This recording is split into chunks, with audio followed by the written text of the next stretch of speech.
Welcome to my channel cat explainer. आज मैं explain करूंगी 9 पजल कोरियन ड्रामा की 5th एपिसोड को। पिछली एपिसोड के लिंक्स डिस्क्रिप्शन में देख लो। तो 5th एपिसोड शुरू होती है उसी पजल पीस से जहां चिमोक की डेड बॉडी के टुकड़े मार्क हुए हैं। ईना कंफ्यूज हो जाती है कि पजल किलर ने इस मर्डर से पहले पजल क्यों भेजा है।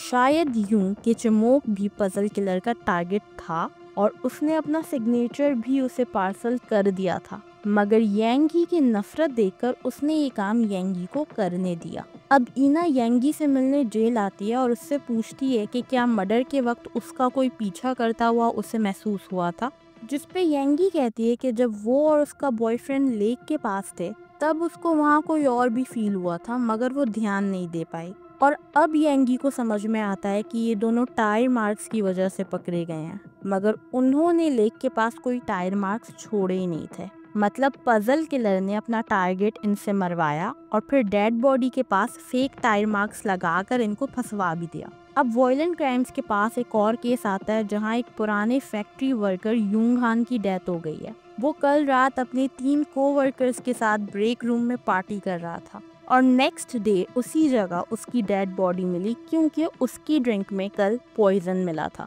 अब इस क्राइम सीन पर ईना भी पहुंच जाती है, जिसको देखकर किम एज यूजुअल चिढ़ता है और वो किम से कहती है कि एक दफा उसको प्रोफाइल कर ले और जान ले कि वो खुद कोई मर्डरर नहीं है, मगर किम अभी चला जाता है। ईना यहाँ सर्जन नाम को देखकर पहचान लेती है और उसकी थेरेपी के बारे में कोई बात करती है जिससे नाम थोड़ा सा ऑकवर्ड फील करती है। अब ईना ब्रेक रूम को एनालाइज करने जाती है और देखती है कि बाहर सीसीटीवी है। तो ये 4 लोग रात 8 बजे अंदर गए थे, मतलब अंदर विक्टिम के अलावा 3 कोवर्कर्स थे और ये तीनों ये प्राइम सस्पेक्ट हैं। अब ईना अपने तरीके से दोबारा ये सीन भी इमेजिन करती है कि ड्रिंक इतनी इजीली पीने का मतलब है कि किलर ने पहले ही ड्रिंक में नाइकोटीन मिला दिया था, इसीलिए यूंग हान को कुछ पता नहीं चला और उसने सबके साथ पार्टी में ड्रिंक पी ली और आसानी से मर गया। मतलब ये भी एक वेल प्लान्ड मर्डर लग रहा है। तो ईना को ये भी पजल किलर का काम लगता है। इनमें से एक कोवर्कर हर चीज अपनी वाइफ से पूछ कर करता है और इसी ने सुबह डेड बॉडी को विटनेस भी किया था।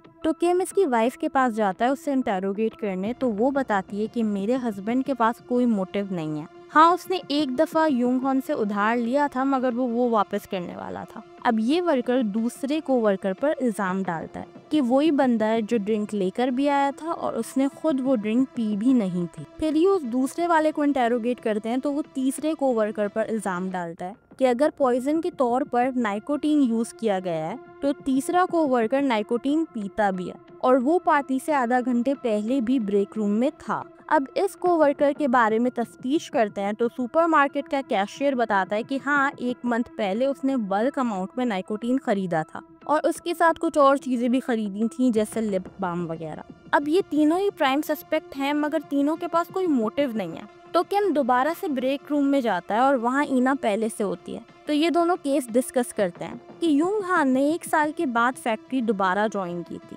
और पहले ही दिन काम के बाद जब वो अपने दोस्तों के साथ पार्टी कर रहा था तो इन्हीं तीनों में से किसी एक ने उसका मर्डर कर दिया। अब किम पूछता है कि तुम्हें पजल पीस मिला है इस दफा, तो वो कहती है कि नहीं, मगर इस किलर की ट्रेड्स भी पजल किलर से मैच होती हैं। ये भी एक वेल प्लान्ड और सेल्फ कंट्रोल्ड मर्डर है। फिर वो किम पर एक एक करके तीनों को वर्कर्स के नाम लगाती है और उससे कहती है कि रोल प्ले करो। फिर वो इन तीनों के हिसाब से एक एक करके उसे इंटेरोगेट करती है कि शायद जिसको 34 मिनट्स अकेले ब्रेक रूम में मिले थे वो वहाँ पे अपनी गर्लफ्रेंड से मिलता हो, तभी उसने लिप बाम जैसी चीजें खरीदी थी। और इन तीनों को डिस्कस करके भी इन्हें कोई मोटिव समझ में नहीं आता। तो कहीं इन तीनों को फ्रेम करने के लिए किसी तीसरे ने मर्डर तो नहीं किया। फिर किम अपने पढ़े हुए फेमस नॉवेल्स का रेफरेंस देता है कि हमेशा जिस पे शक ना हो वही किलर निकलता है। तो उसको याद आता है कि इस फैक्ट्री में एक जैनिटर है योम जो यहाँ साफ सफाई करता है और वो ब्रेक रूम में मर्डर वाले दिन और मर्डर से 3 दिन पहले आया भी था।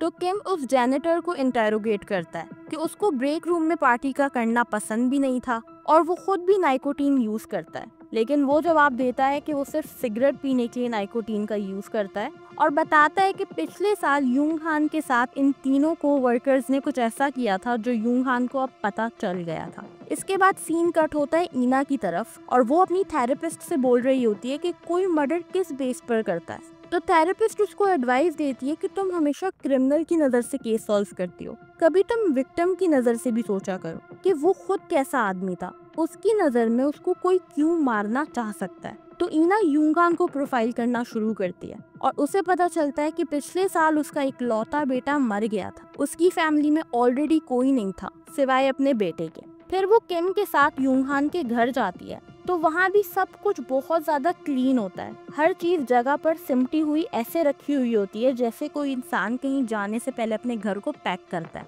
वहाँ पे मिरर में यूंगहान की उन्हीं तीनों कोवर्कर्स के साथ फोटो भी चिपकी हुई होती है, जिसको इना फौरन नोटिस कर लेती है। अब किम कहता है कि उसकी एक दोस्त ने भी जब सुसाइड की थी तो उसने अपना घर पहले से ऐसे ही पैक कर दिया था, क्योंकि उसे पता था कि अब उसे वापस इस घर में नहीं आना। अब किम इन तीनों कोवर्कर्स को बुलाकर उनसे उस 1 साल पहले वाले हादसे के बारे में पूछता है। तो हमें पता चलता है कि यूंगहान का बेटा ट्रेनिंग के लिए फैक्ट्री आया था और इन तीनों के अंडर ट्रेनिंग ले रहा था, जब इन लोगों की लापरवाही की वजह से उसका मशीन से हाथ कट गया था। मगर इन तीनों को लगा कि अगर वो पुलिस को बताएंगे तो उन पे इल्जाम आ जाएगा, इसलिए उन्होंने पुलिस को इन्फॉर्म नहीं किया और ना उसे हॉस्पिटल लेके गए, जिसकी वजह से उसका इतना ब्लड लॉस हुआ था कि वो मर गया था। और ये बात यूंगहान को 1 साल बाद फैक्ट्री ज्वाइन करने पे पता चल गई थी। शायद इसीलिए उसने खुद ऐसे टाइम पे पॉइजन पिया जब ये तीनों लोग साथ हों और इन तीनों पर मर्डर का इल्जाम लग जाए। फिर फ्लैशबैक दिखाते हैं कि वाकई यूंगहान ने इन तीनों को इनवाइट करके सुसाइड की ऐसे कि वो मर्डर लगे,